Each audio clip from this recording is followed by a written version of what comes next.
Trafficante, again, it's alleged because he went out to Southeast Asia, was probably part Mhm. of, possible heroin network. But kind of the 70s, obviously, eventually the 80s, the cocaine explosion came on the scene. Did they, consciously say, hey, you know what, we're gonna stay out of that, where is the intersection of the Tampa mob and their tentacles in Miami and the cocaine boom of the 80s? Yeah, that's a good question because the mob really, overall, I don't want to say missed the boat. Yeah, But they just kind weren't. of did though. Yeah, but they weren't part of that network. Yeah, That's the yeah, thing. I think they were on the outside looking in with heroin. They yeah, had 50 years of these connections through yeah, whether it was the French connection or yeah, Southeast Asia, the yeah. Corsicans. They had this network already there. Then all of a sudden, this brand new network shows up with both Cuban and Colombians. They don't need the mob.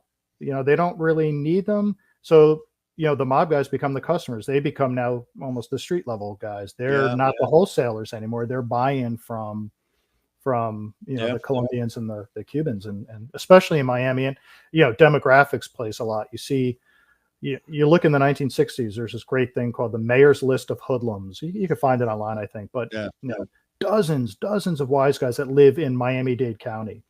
Fast forward to the mid 80s, the Sun Sentinel comes out with a list of there's like 300 or 400 mob guys and associates in South Florida, but they're all in Broward County and moving up. So they all kind of leave Miami area. So Miami still is that epicenter of drug smuggling. And there's still some mob guys down there, but things change and they just got left out of the whole cocaine cowboy picture. interesting. Now, you and I can agree. We don't, agree with drug use. We don't agree with drug distribution. I personally have a moral aversion to drugs. I assume you do too. I have a lost brother to drugs.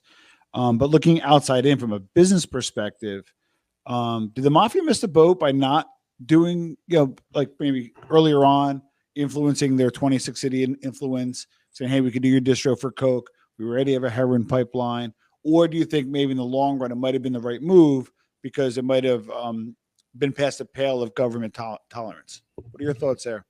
Yeah, I think it was probably the right move. You look at a lot of those major cases, especially early on, like with the Gambinos, like who was it? Angelo Ruggiero gets busted for heroin. It was a Gene Gotti too that gets sentenced to like 40 years. So yeah, they would have been in the same boat as a lot of these other, and they would have been at a disadvantage because the other things about the Colombian and Cuban traffickers, they can go back. They can go back to Colombia. They can go back to Cuba. Correct. Where's the American wise guy? He's not going to go back to Sicily. Correct. So no, I don't. I think at that time you can say, wow, man, we're missing a great money making opportunity. But looking back in retrospect, probably not. Love it. Now, just give you guys some background. I'm gonna actually put a link to his author page because he has a great book, Cigar City Mafia. Also, what Gangland is in New Jersey, and if you're an expert in a few different areas, but guys like us, we go down a rabbit hole. We always want to stay fresh. What are some of the newer things you're working on, and what rabbit hole are you kind of diving in now?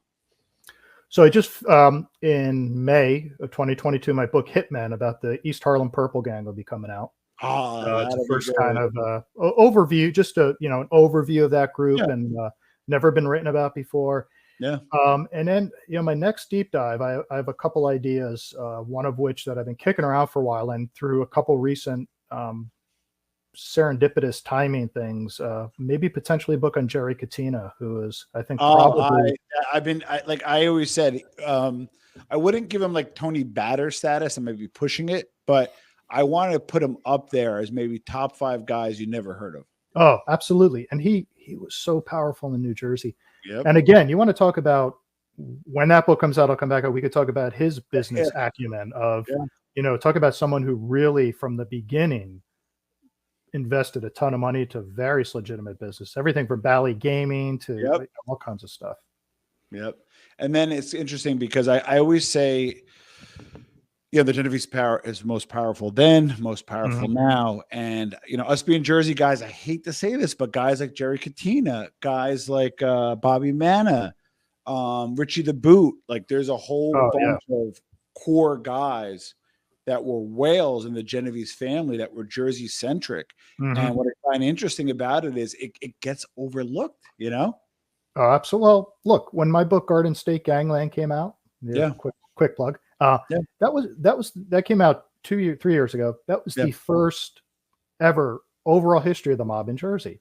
Yeah. I mean, I'm like, how come nobody ever did this? You know, there's 1,000,001 books on New York mob history, but there wasn't really one overarching one on New Jersey. And there's 100 great stories out of that Jersey. But that's awesome. So I'm going to put links below. Scott is going to, I'm sure he's going to be on soon. He's going to be hopefully a recurring guest. He's a great gentleman. I'm considering anytime. him a friend. And again, I'm going to put a link below, but for those maybe on the audio version, how can people find you, Scott? You can find me at scottdeitche.com, tampamafia.com. If you're in the Tampa area, we do a Tampa Mafia walking tour of Ybor City. That's become really super popular. And then I'm on Instagram, Facebook, Twitter, all the social medias. So love it. And when's the pub date for the new book?